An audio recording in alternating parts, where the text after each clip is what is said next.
Sounds good to me.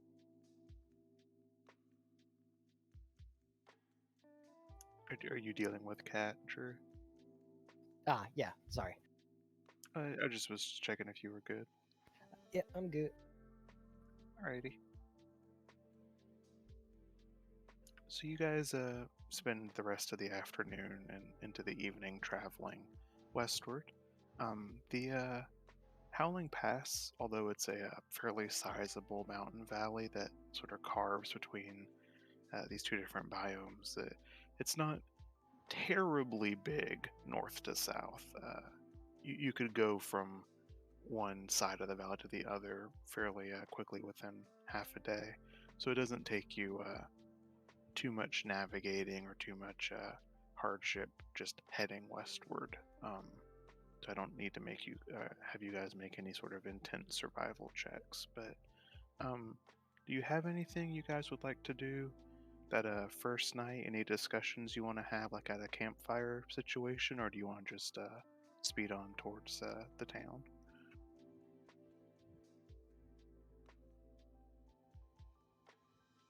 Um, I got nothing, so if you guys have something, go ahead.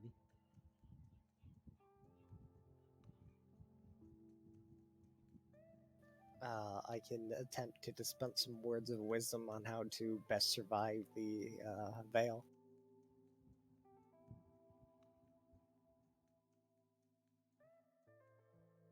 Right? If you would like to do that, you can. All right, so there's three important rules you got to remember when you're there. Step one, or rule one, don't be an outsider. Rule two, don't be exiled. Rule three, don't be a half breed. As we have collectively failed all three rules, this ain't gonna be easy. Well, you know what they say. Nothing easy is truly worth it, you know? Or Do we is that the right know phrase? Misha's a half breed? No, she's. Well, actually, that's a question for DM because she's been traveling with you guys, so I don't know if you guys would know that. That's not for me. So it depends how doggedly does Mish hide her identity, because there are half beasts who go very hard about that. Does that make sense? Mm-hmm. It would be within reason, even though you've been traveling for Venali for weeks, for you to have kept that hidden the whole time. If you wanted to. You feel me? Yeah.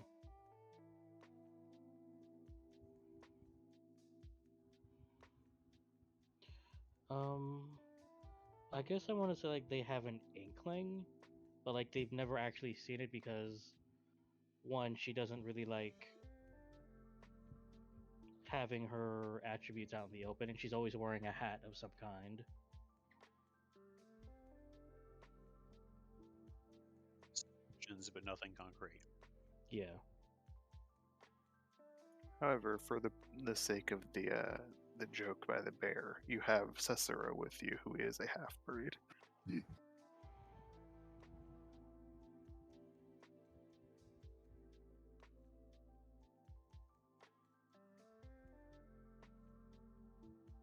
And the cat will kind of wave you off, Midi, and say, I would not worry too much about at least one of those three rules. I have permission to visit the hosiery, so they shouldn't have any issues with me. Well, I've always heard that they were more accepting. Yeah, the Feo and Fea, they prefer to extract the coin from people rather than the blood, like your kind do, and half-breeds have just as much coin as full-bloods.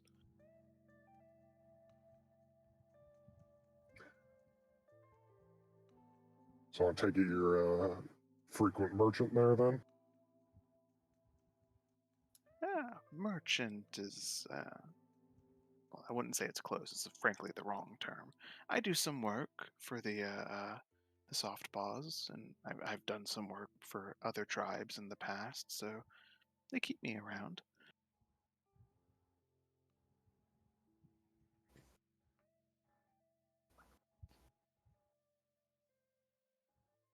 So then you're a mercenary?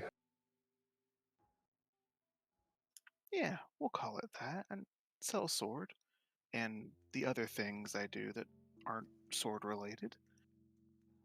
You a solo act or you part of a company? For now, I'm just by myself. I had run for a time on the east with a couple of brutes, but let's just say I prefer the western half of the pass to the colonial side. Understandable.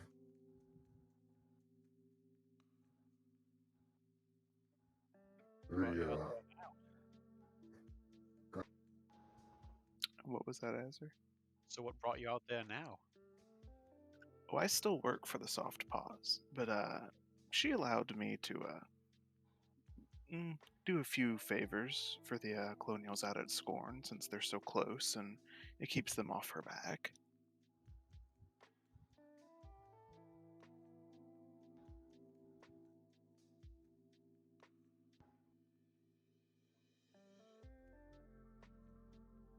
He's kind of talking around it, but succinctly saying basically he's kind of taking from two cookie jars right now.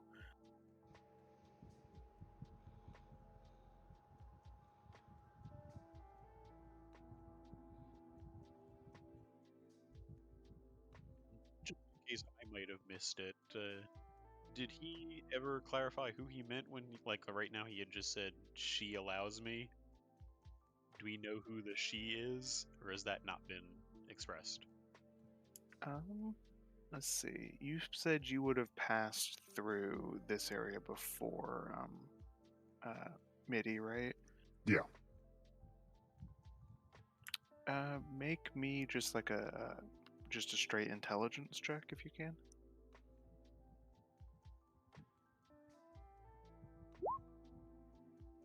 Oh wait, that was a roll, was it? No. No, yeah, that looks right. Oh yeah, yeah. Nothing fancy beyond the basics, but anyone that's passed through that's thought to ask would know that the current head, like the leader of the Hasuri, as much as they have one, is a woman, a female, full-blooded cat girl named Jaspa Whitepaw, and she is head of her own tribe, and they are sort of the dominant force out of this region. Okay.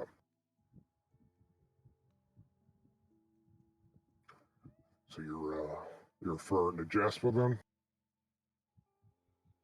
Yeah, and some of her subsidiaries. You know how the cats are. We play a bit looser with our tribal affiliations than you do.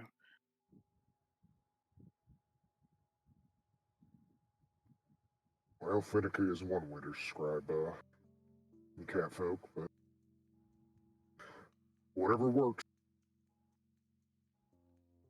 Yeah, and I will say, specifically you, Midi, and Mish, you do notice in his language, he always says, "we cat folk." He's definitely making a linguistic attempt to bundle himself with them.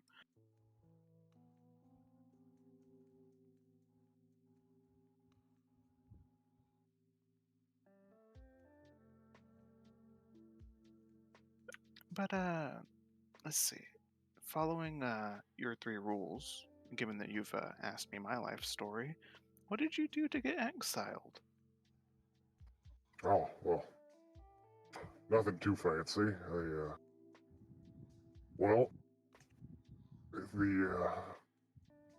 the chief of my tribe, he, kind of done pissed me off, and, well,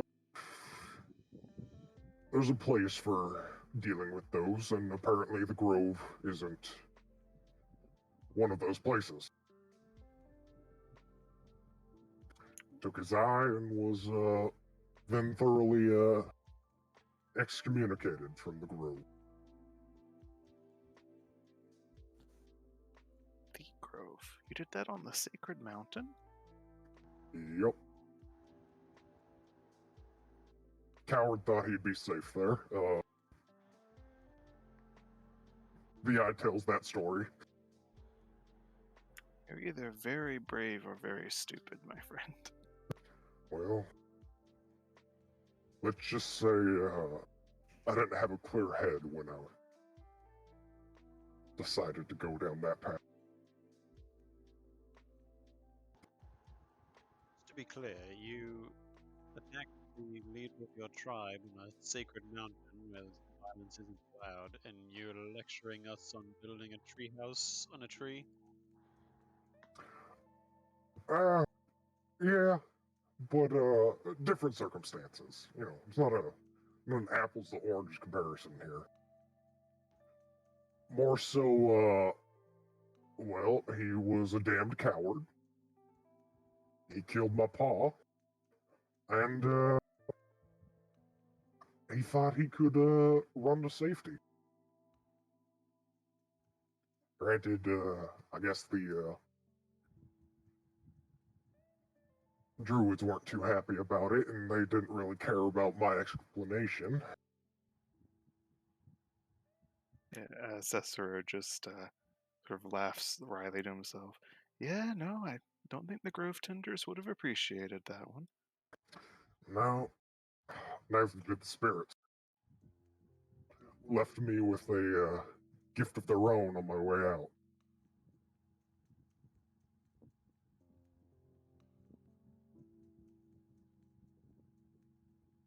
What's that? Well, you might have saw it when we were fighting them demons, but I'm not like normal beast folk. I guess you could say I'm more emphasized on the beast portion.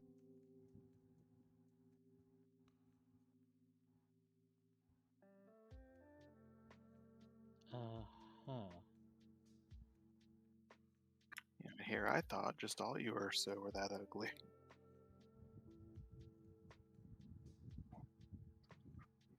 Normally I'd be offended, but Mama says I'm handsome, so I think I'm gonna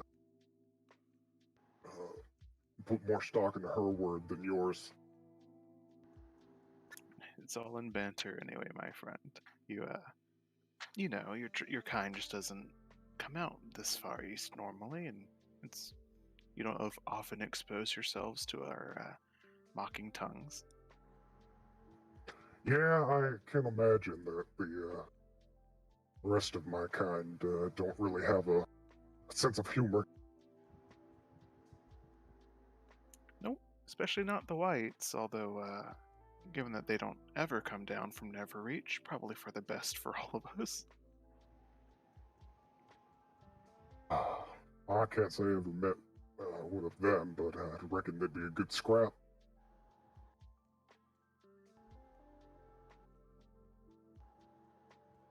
Well, given that I will be allowed to enter the hussery safely, and you will be as long as you're with me.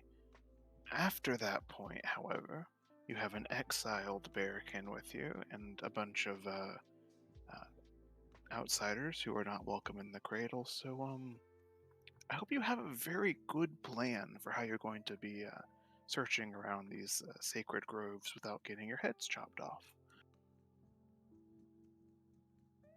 It's an excellent plan. I'm glad you asked. It's luck. I just gotta mask their stink and try and stay away from any settlements. You're assuming this demonic rift is away from all of the settlements? Well, I can't imagine it would be in smack dab in the middle of a bustling beast-filled town. Not unless it wasn't bustling anymore. True, but I would imagine the Ursa would catch wind of that, and well, I'd move on down to try and take care of it. There's a chance. I take it you're going to be asking around for some information when you get there. Yeah,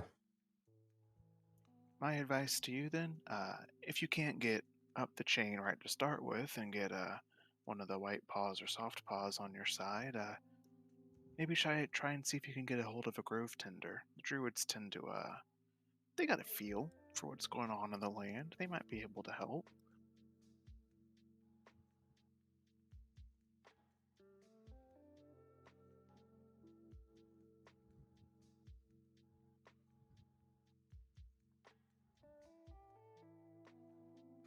Yeah, that is an option. Now, they might recognize you on sight and your whole exile business and try to kill you, but I mean, they might help. Nothing ventured, nothing gained.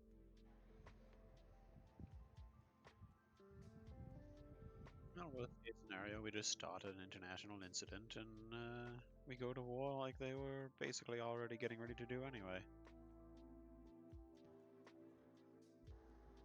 Yeah, and you know, take no offense to this. I'm hoping you guys don't get hurt, but if you fail, it's a really big payday coming my way. So you know, You taking money against us or something?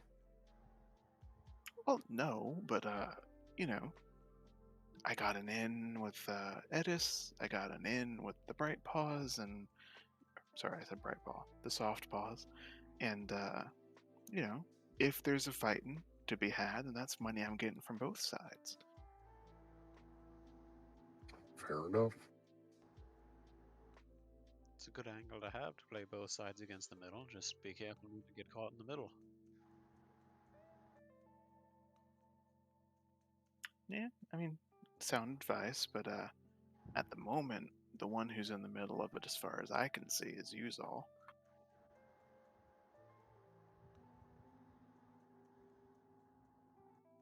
We've got a day's journey or so before we're in the middle. He's being very sarcastic.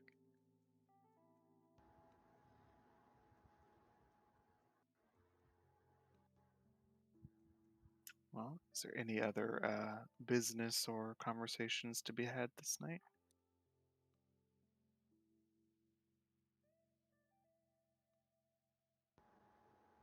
No? Alrighty. Well, we'll pass on through the evening then, but I will say one thing. Uh,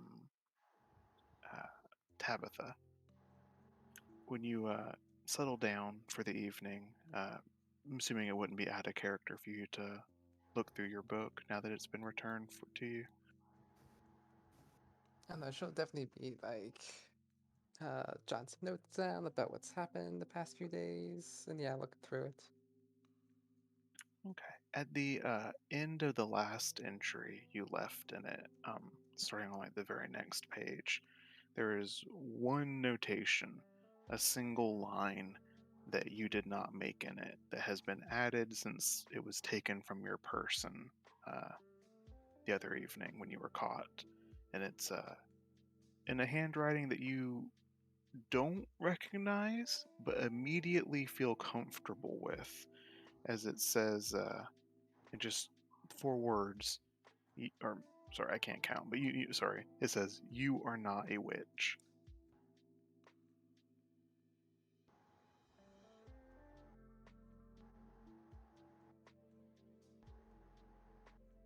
She'll put right under that. I know.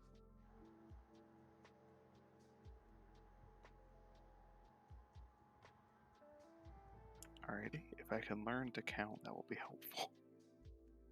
Obviously, when you said 4, you meant that the UR is just the letters U and R smashed together. You're not a witch. You're a wizard, Harry. I knew it all along. But yeah, so that is the last bit of news for the evening. You guys tuck into sleep. Unless you guys personally are carrying like any kind of tent or anything with you, that was not provided for you. So you may be sleeping out, under the stars.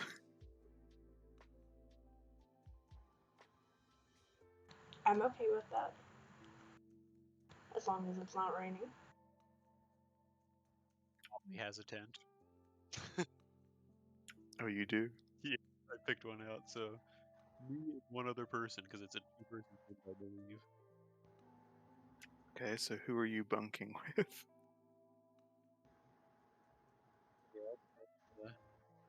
But not to sleep under the cover of the stars. They're welcome to join me.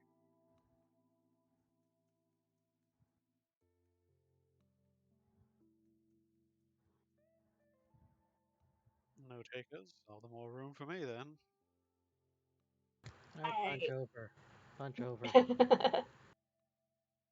All right, so Mish and Vinali get slightly more comfortable night's rest, but the rest of you get, like I said, a pretty good view of the late summer night sky here. And although colonials are encroaching gradually, you're still definitely enough in the region of the Beastkin that the night sky here is beautiful and unobscured and unpolluted by light or smog or anything. And you've been on this continent for a few years now, Tabitha, but it still surprises you sometimes how many stars you can see out here compared to above the sky of Hightown.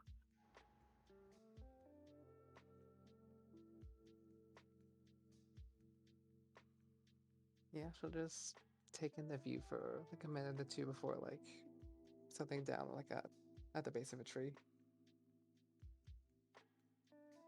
All right, so a night's rest passes for you all. Pick up travel the next day, maybe with some stiff backs here or there, but it's walking, so you'll limber up after some time. I'll say someone, if you want to do it again, Midi, or if someone else wants to head up for it, could you guys make me a survival check to make your way towards the hostelry this last stretch? Oof. 9. All right, so you guys are being led by Cicero, and he's not leading you astray, but it's slow going. It's a little rough. Maybe you guys aren't used to, at least as a group, long form hiking together. Maybe there's some pace mismatching or something, but it's a sweaty, exhausting kind of work. But you don't run into any like super pressing danger. But you get to the hostelry late afternoon, 4 or 5 o'clock, just a little bit from sundown here, and you're sweaty and you're tired, and that could have been a more pleasant hike than it turned out to be.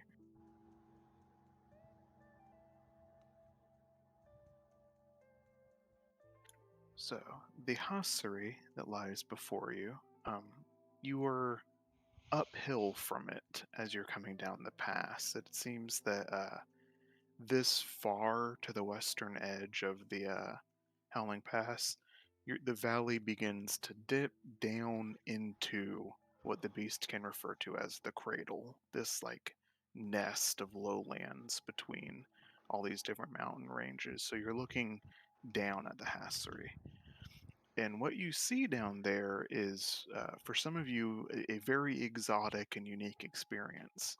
It is a town right at the bat, despite their sort of flippant attitude towards it. It's a town many, many times the size of Scorn. I think I described Scorn as like, if it needed to, it could house 100 people. The Hasuri has 100 people or more actively milling about it. It is a weirdly chaotic mismatch of just caravan carts and tents and sort of like these pitched burlap stagecoaches. Like I know we were talking about the other day. Have pretty much everyone here seen Resident Evil 8? Mm-hmm. That's the village, right? Yeah, Yeah. like the Duke's caravan. Mm-hmm. I kind of imagine like dozens of the Duke's caravans just pulled together, almost flea market style, to where they're making sort of impromptu streets and boulevards between them, and there's cloth runners set up in larger tents for uh, gathering places and stuff. And even as you're watching, some of these carts will pick up and move, and the street map of the city changes even before your eyes as it rearranges on a very organic and chaotic nature. There are no permanent buildings here. The entire village just picks up and moves as it wants to.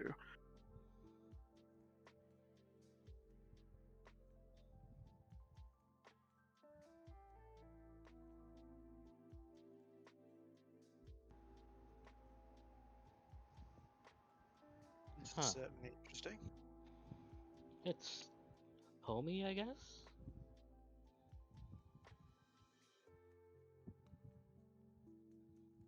Cicero will sort of be shielding his eyes against the setting sun down at it. It's like, well, it's home anyway.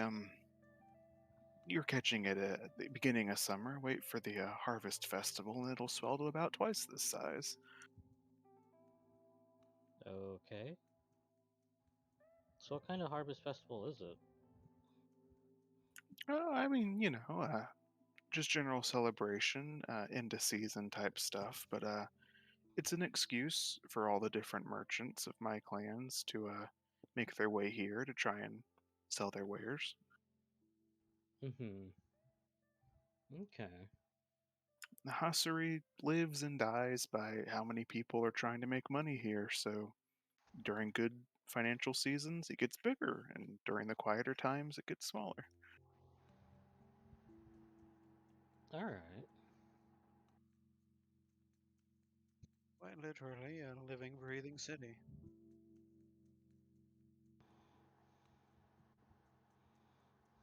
And he will guide you down the hill as you begin to enter the Hasuri proper. As I mentioned, much, much more people just actively moving about here, um, shopping, sort of talking, and there's a din of conversation that is magnitudes above like anything you experienced in Scorn or even your recent travels, because nothing really at the western edge of the colonial territory is this populated. So this is like the biggest city you've probably seen, at least since entering the territory. There are obviously lots of beastkin here of different stripes and colors and breeds. There's also humans and elves, probably colonials or adventurers visiting and shopping. You even see a few like fuck off full blooded orcs, which would probably also not fly in colonial territories, and goblins, and just anyone that seems to have money seems to be welcome to walk around here.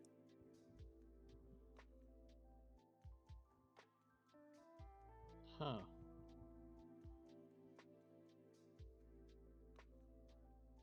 Well, this is nice. I guess. Hmm. Well, Weird. shining praise from you aside, Mish, we are here at the hostelry. I've shown you to your destination, so you want me to take you to a hitching post and an inn? Do you want me to try and introduce you somewhere? What's your plan of action?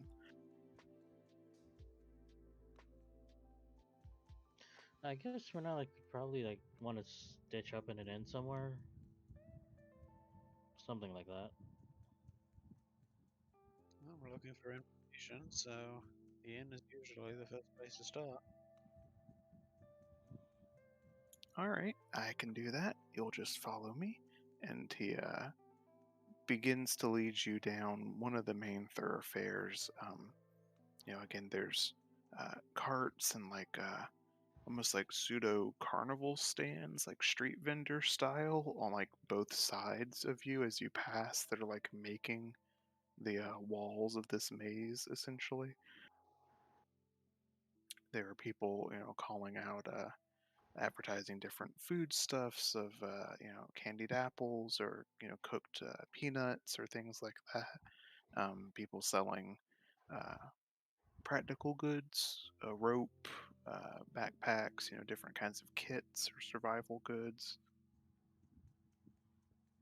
So at some point, once you get where you're going, it seems like if you had some shopping in mind, this would be a good place to do it. But Cicero leads you towards one of the largest tents you've seen in this region. It's like about the size of like a circus tent, all red fabric at its base with some like nice embroidery work along the sides, and there's like a stable area for you to put your horse up. The cart can be taken to the back, and he'll lead you inside to where uh, it's all one giant open space. There's like a common area in the center with some low sitting tables and food and drink being passed around, but it looks like the bed chambers are just sort of spread out in almost like quarantine distance uh, bedrolls just lying under this open tent, just around the outside edges of it as you enter within.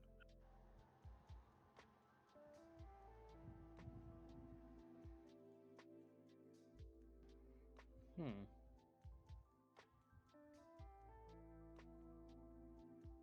Still not sure what to make of this place. I mean, it's really nice. Very, well, as you said it, a bit homey, I guess is a good way to put it. It's quaint. Hmm.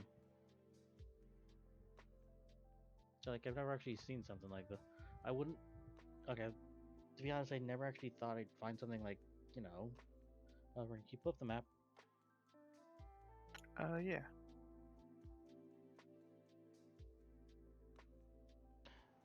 I mean, like, I never thought I'd find something similar to Defiance out here. Huh. It's like a pleasant surprise in a way.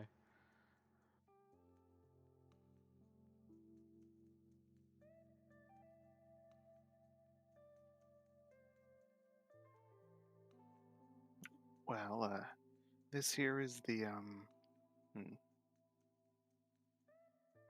what's a good randomly generated end name?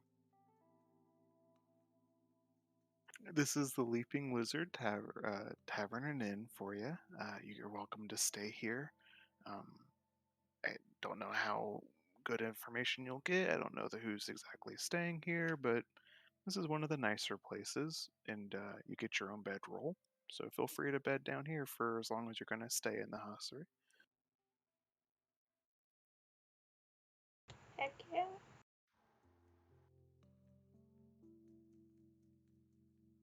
Sounds good to me. Yep. Well, I think I'm going to stay in town at least until the morning. I got to check in with my bosses. So if you really need something, feel free to try and reach out to me. But if not, good luck to you. I hope you guys don't die. Same. Too, I imagine. Thanks. He'll kind of start exiting the tent, and as he does, he kind of gives you a little slightly mocking salute, Midi, and a little beastkin symbol. Medi will reciprocate. But Cicero exits, disappears into the throng of bodies moving about, but you guys are left slightly awkwardly, sort of crowding the entrance flaps to the Leaping Lizard Inn.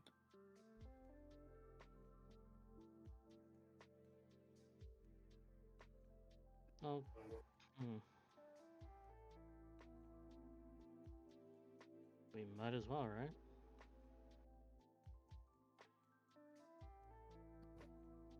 After you, Tiny One.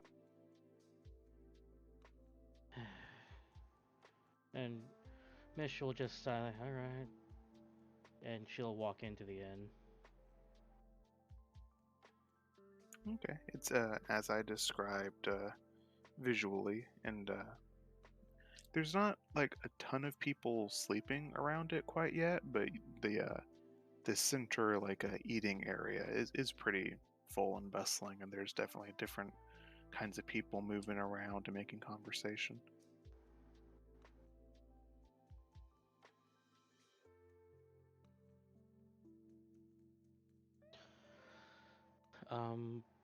Mish will make her way to the counter and just like, excuse me.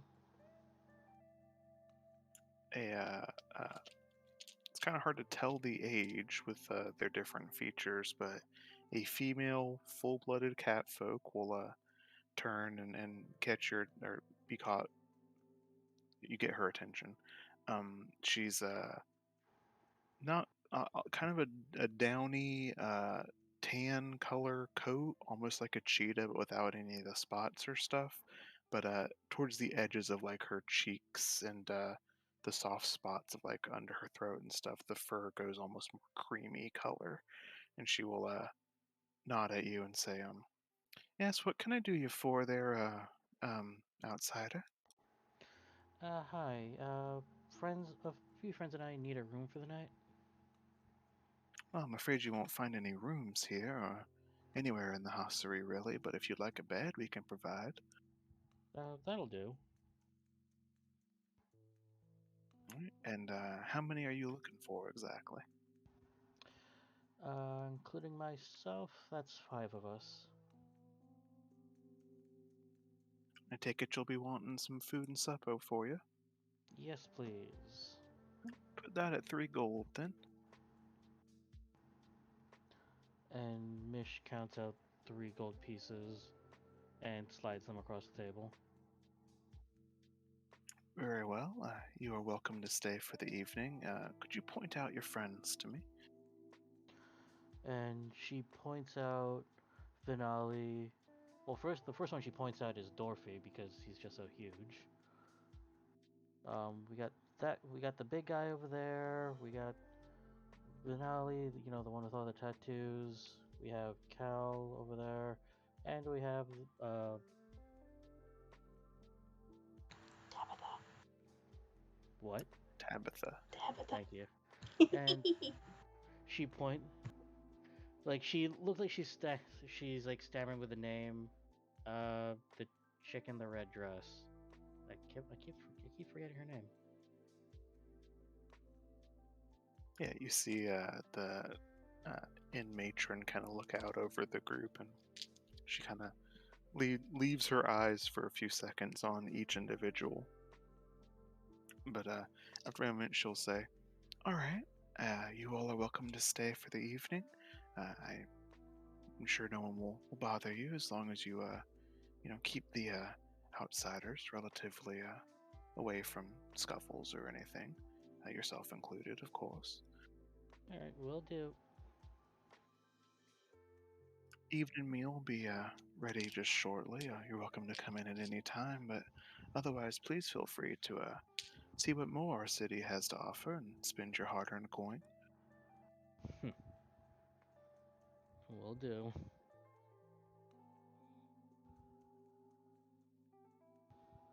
So you have beds for the evening and dinner when you wish to have it.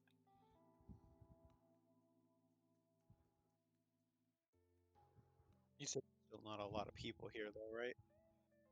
Not sleeping. The eating area is already pretty active, however. I'll head that way and see what kind of rumors he can drum up about weird disappearances or anything like that that might link to demonic forces. Okay, make me a just a general charisma check.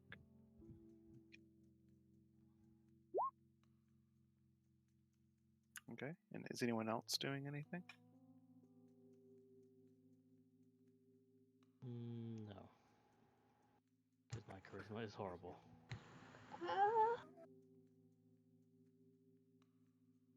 Is there anyone sitting at the bar? There's a few people. There's not like an active standing bar, but there is a like I mentioned, some like low sitting like on the floor tables, and there do seem to be people ordering beverages, and there's a couple of wait staff that are like bringing different uh, porcelain and ceramic jugs of liquor to different tables.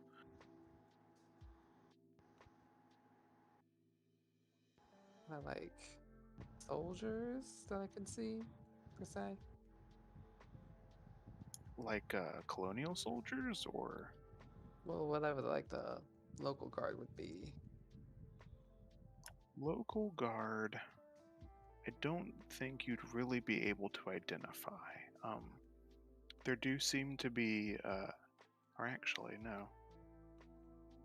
There is no one within this tent other than yourselves carrying weaponry of any kind.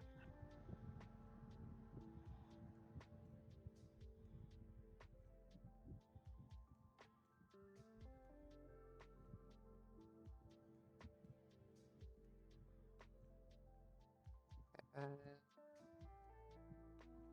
I guess Tabitha will follow Finale's lead and kind of like stroll about and see if she can like find some gossip amongst the different tables. Okay. With her helping you, you can just roll again. Finale, take advantage with it. Oh,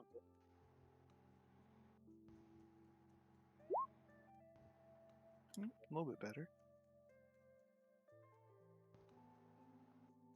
You talk around, and the first several people you talk to, maybe perhaps unconsciously, you're gravitating towards like colonial races, humans and elves and the like, and they don't really seem to have any knowledge of any kind of attack or disappearances or anything like that. Even if you mention demon, they're not, very informed specifically. But as you start to move around, you begin to um, hear a few whispers here or there. The two of you maybe working together, um, especially around like the alcoholic tables. Some of the drunk beast can do seem to make a few jokes here or there at the expense of the outsiders to the east, and they're yet another attack they've dealt with. Wow, they're so incompetent, and laugh it up with each other, that kind of thing. You eventually, with that roll, find a table with no one sitting at it except a small little goblin girl, wrapped up really heavily in traveling clothes, and you come and talk to her, asking her your usual, has she heard anything about it? And she'll kind of pip up and say, you have to go east if you want to find any demons, dearie. There's nothing really here for that. nothing at all. No mysterious disappearances, anything like that. Mm, I, I can't say for certain that there's nothing untoward going on, but demons specifically, if you're looking for demons, they're out east. At least as far as I've heard. But the town here keeps itself pretty safe.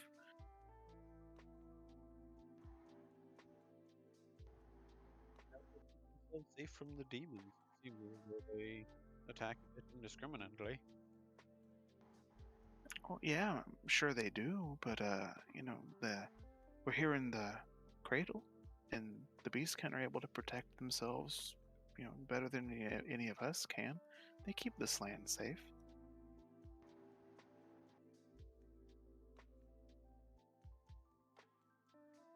Suppose then your recommendation, aside from heading back east again, would be speaking to authority figures. See if the god might have any recommendations.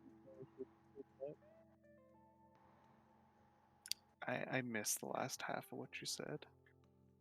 Basically asking if he should, if she thinks he should contact the guard to see if they can recommend where they should go out to try to find evidence of demonic incursions. You're welcome to try. the soft paws and the white paws might be able to give you a few pointers, but I don't know why you'd go looking for demons. I mean, if you've made it here safely, why don't you just kick back and relax? Well, it's something of a job.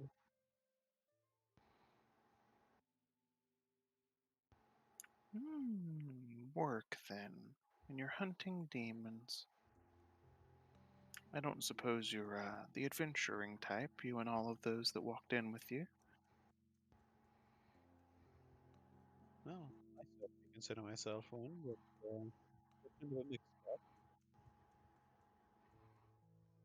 Which direction did you come from, travelers, then? Did you come south, or you come through the pass? Came through the pass. Well, you walked past the demons, but, that's unfortunate. I would have hoped you'd have news from the south.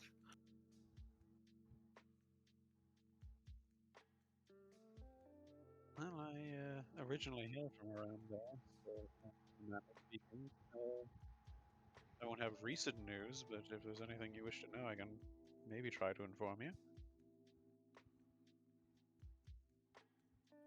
I know the long and short of it myself, dearie. I was just asking if you knew anything about the recent climates.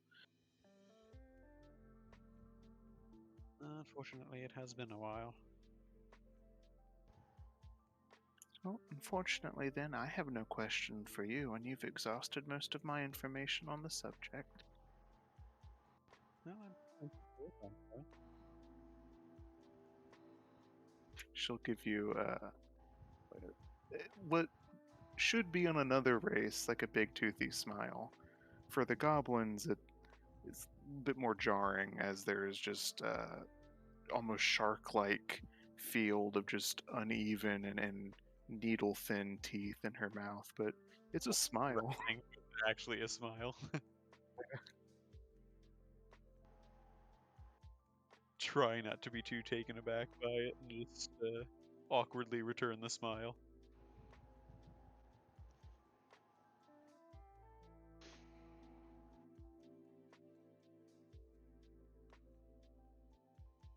Make his way back towards the rest of the group and kind of, I guess, wait for everybody to gather back up again.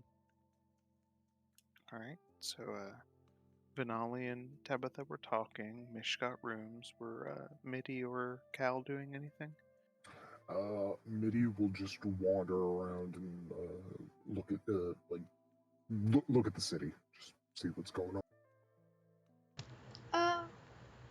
Cal probably went with him just to keep him company. All right, yeah. It has been some time since you've been in the Hasuri Midi, and last time you might have even just been passing through. So I don't know if you would have spent a ton of time within it. But as as I mentioned, just the more you walk, the more it's like impressive just how many different hawkers and peddlers and things like that there are here. If you've walked through any kind of big city or like tourist trap area, you know how those types of people can sort of attach like parasites to the city sides, but here that that's the city. The entire city is those people, and they are literally making up the walls. There's people selling everything from food to material goods, contraband, things that would get you strung up back in Scorn, contraband and illegal goods, things that alchemical potions, things. You're not neither of you are sorceress and or magical in nature, but things that people are claiming, advertising as magical trinkets and things like that, um, cultural goods, all that kind of stuff. And the more you wander, the more it seems truly like endless, like eBay brought to life, of just you could never visit every stall. And this is even when Cicero said is a low point in the the town's busyness, so it's hard to imagine what it would be like at peak capacity.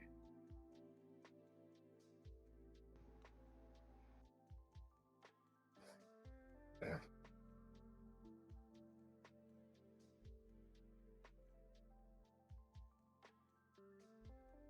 I'll say they specifically didn't notice any weapons or anything in the inn, but traveling about as you are, you do see a few people that you will recognize Midi by the Zoan glyph on their armor, like breastplate. It's not a breastplate; it's like a leather jerkin thing, and above their heart is a Zoan rune carved in that means something akin to guard or like soldier. But otherwise, they don't wear like a flashy color tunic the way that the colonial authority does. But they're standing every so often, like at street corners and stuff like that. But they don't have weapons on them, notably. Okay. Midi will go up to one and ask them if they've heard of any demon engagement. So you go up and talk to it's a male cat folk, kind of darker in color. He will look at you, kind of. He turns to look at you, and then he has to like look up because he was staring like at your chest, and he has to adjust to your height. And he'll just demons, no, not here, not in the hostelry. Why do you ask? Is there news from the road? Well, apparently, the colonials seem to be frequent a demon invasion, and well, they seem to think it'd be coming eastward of here. Really? Huh. And you'll see him adjust and look at you, Cal, and kind of eye you up and down. Is that true, outsider? Think the demons are coming from this way? If what we've seen is true, then hey. Well, I'm afraid I can't help you. I suppose if you want, you could try to inquire at the Softpaw estate, but it'll be difficult for outsiders to catch the lady's ear.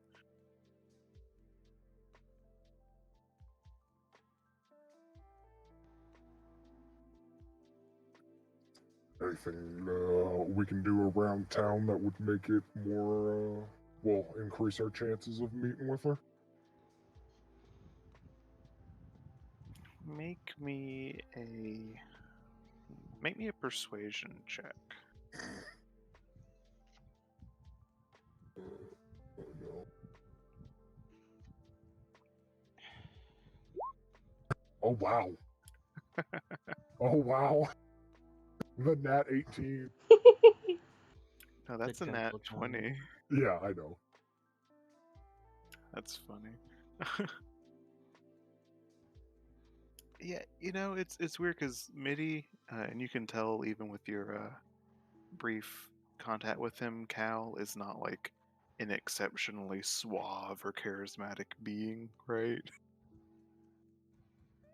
But I don't know. There's something. It might just be the bond of it's another beastkin asking him and not you.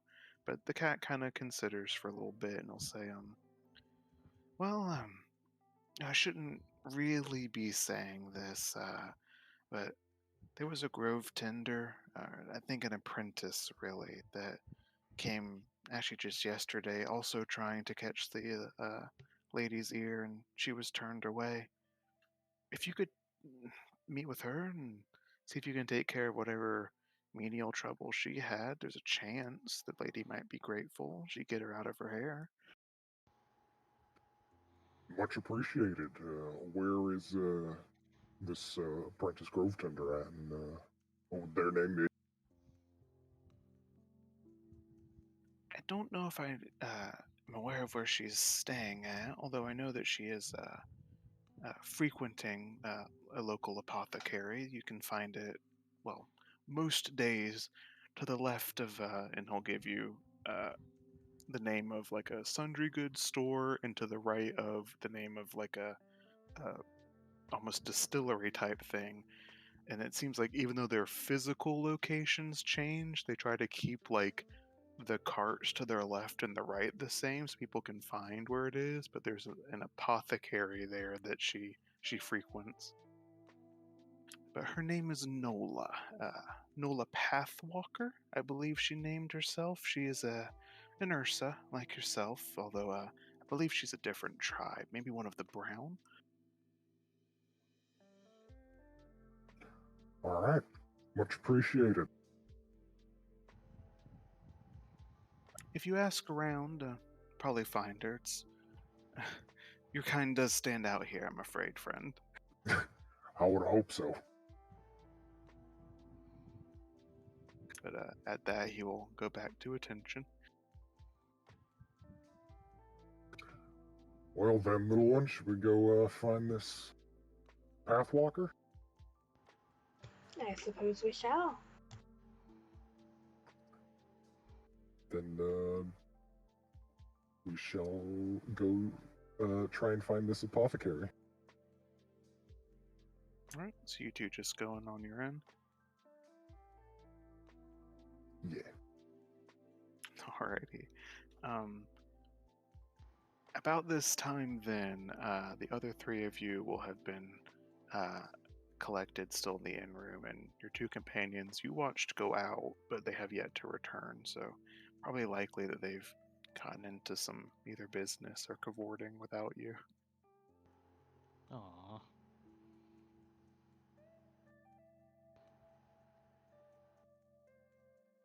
Well, a bit Oh. concerned, but So, were you able to learn anything?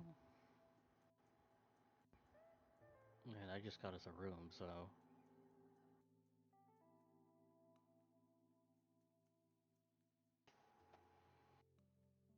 well, I'm pretty sure they can take care of themselves. Well, I don't know actually. I don't want to get in the way of getting into trouble. Nothing. Go look, just to be sure.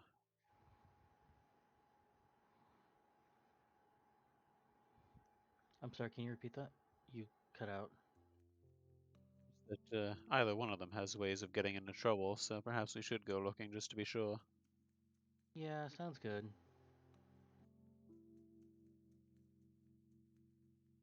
Alright, and I take it you'll go with them, Tabitha? Yes.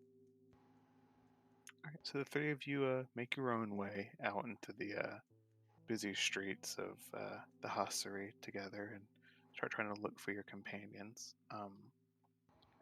Given the directions that the two of you were given, however, you're able to, with a bit of work, find the right apothecary down a certain spiral of carts that leads off Summit kind of from the main thoroughfare.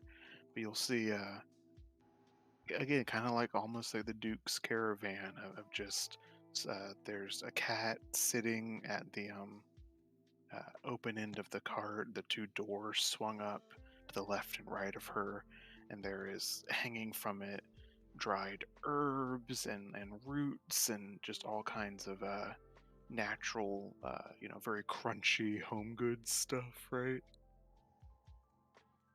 Essential oils and stuff like that.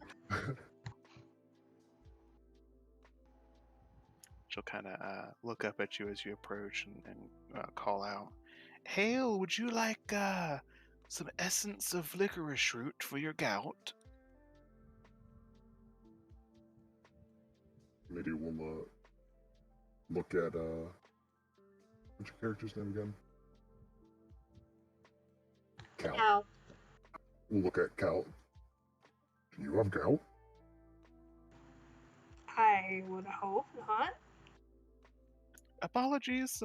I just assume all travelers do. It's a fairly common affliction of your lot.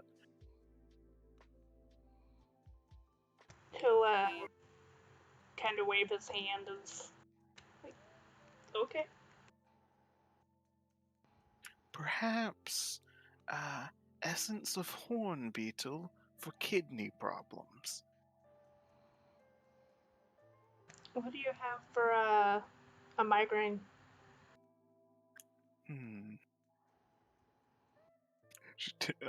Out of character, she takes a hammer and hits your feet. What? Old joke.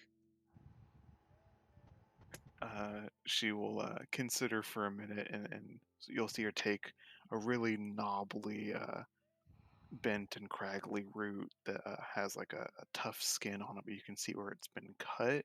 It's like a pale orangey yellow, and she'll say, "This here is some atcha root. It's a little spicy to the taste, but if you grind it up into a paste, it's supposed to help open up the pores and chambers of the head." Wonderful. I hope you enjoy it. I see you are not interested in shopping this evening.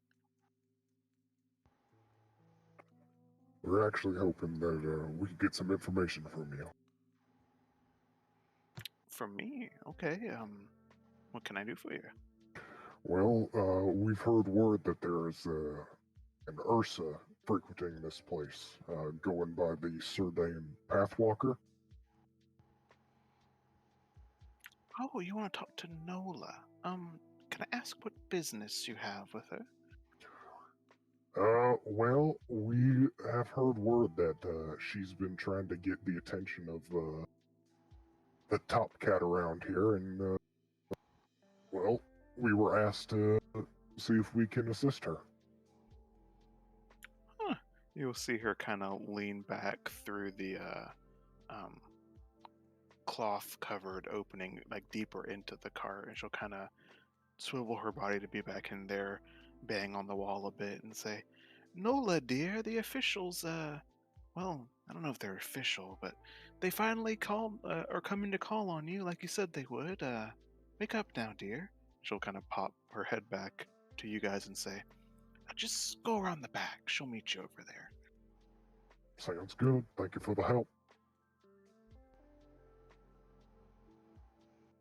So you swivel around, and it's actually a little difficult to like go behind immediately because there's tight establishments directly left and right of this. So you kind of have to go like the end of this arm of the street to wrap around.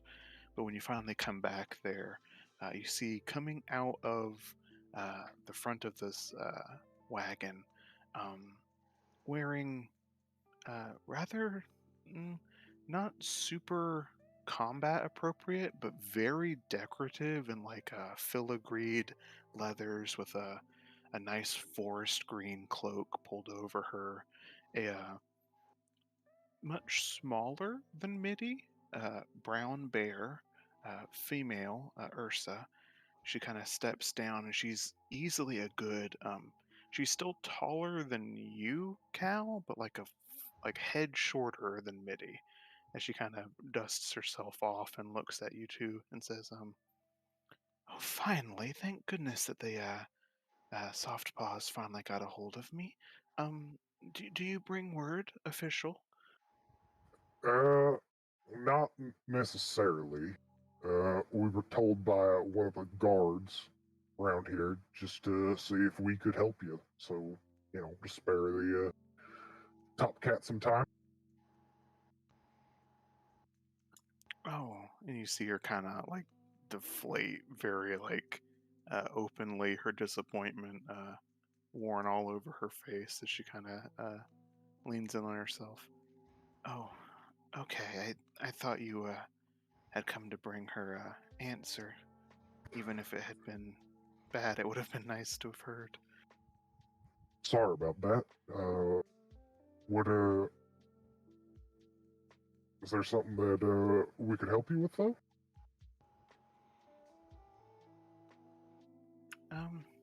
I don't know if you could.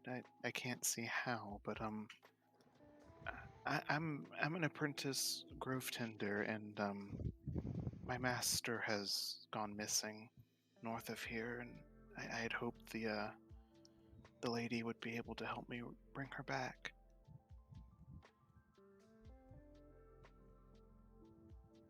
Well, if you don't mind me saying, we could certainly see if we can have any luck tracking her down. She kind of looks at you and gives you a smile, Mitty. Trust me, I know that what your kind is capable of, but I don't know that you can help with this. I think she might have fallen. Fallen? Down into the tunnels where the Arakai are. Oh. Well, that is a bit more serious.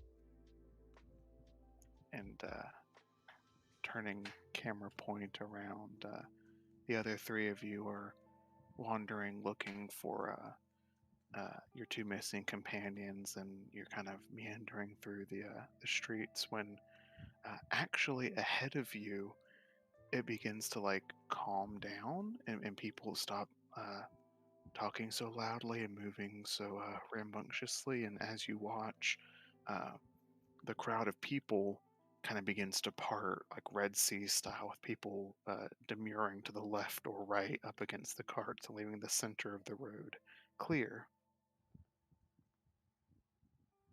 What you'll see is approaching you at rather quick speeds is a palanquin held aloft by four different catfolk. Um, there are two guards escorting it in the front of it. There is presumably another catfolk riding in it, although it is hard to see through the fabric that guards all four sides of it. Sheer as it is, it kind of masks details. But you are relatively familiar with the figure at the head of this procession, a blonde half cat who had traveled to the town with you, who was being uh, poked and prodded by the guards and led directly out of the town. You see, he is already rather bloody and bruised from a beating, and he's kind of hollering back, "You can't kick me out of here! This is my home! You can't!" And they're just mercilessly like driving him forward down the road.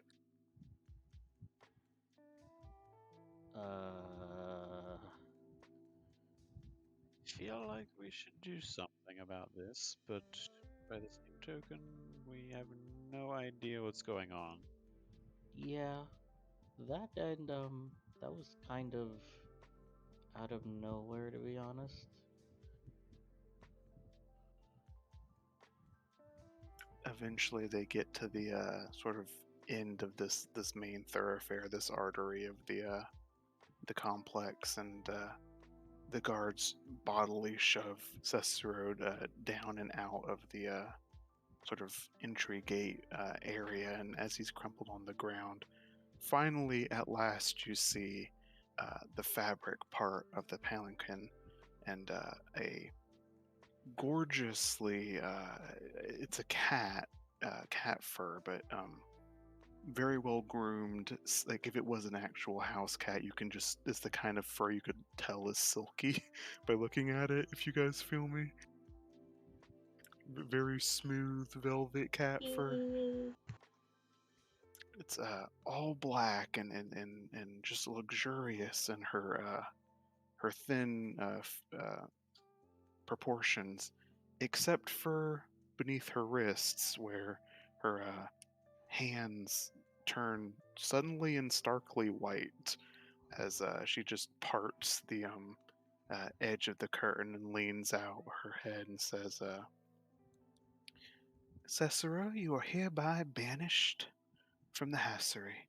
You are no longer welcome because of your cavorting with the enemy to the east. You have double crossed us one too many times, and I have forgiven you. one too many times. Now it is time for you to make your own home with the outsiders, as you so obviously wish to do. And he is pleading with her to reconsider, but already the cloth has been replaced and the procession has turned back around and begins to uh, proceed back into the heart of the city. And as it passes all three of you, you watch as the bright, piercing green eyes, the only detail you can see through the fabric, as they give off just the faintest trace of light, turn and look at each of the three of you for a long, heavy moment in turn.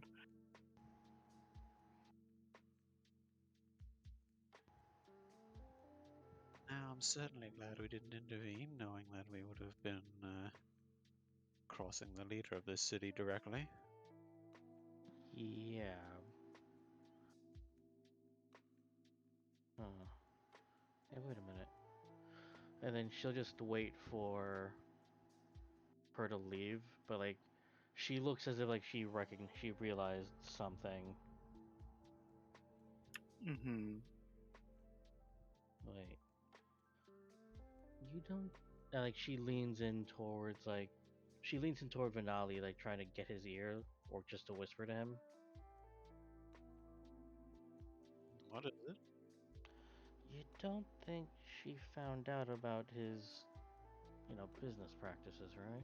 About how he's playing at both sides or whatever? Sure, it's precisely why she threw him out from the sound of things. But then where does that leave us?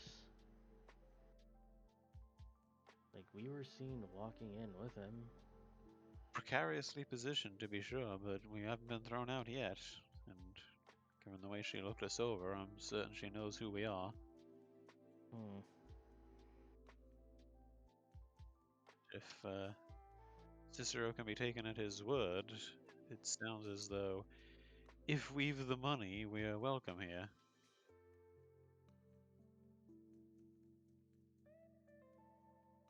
All right. So you have just witnessed a small act of potential cruelty from the head of this town, a Miss Jasper Whitepaw.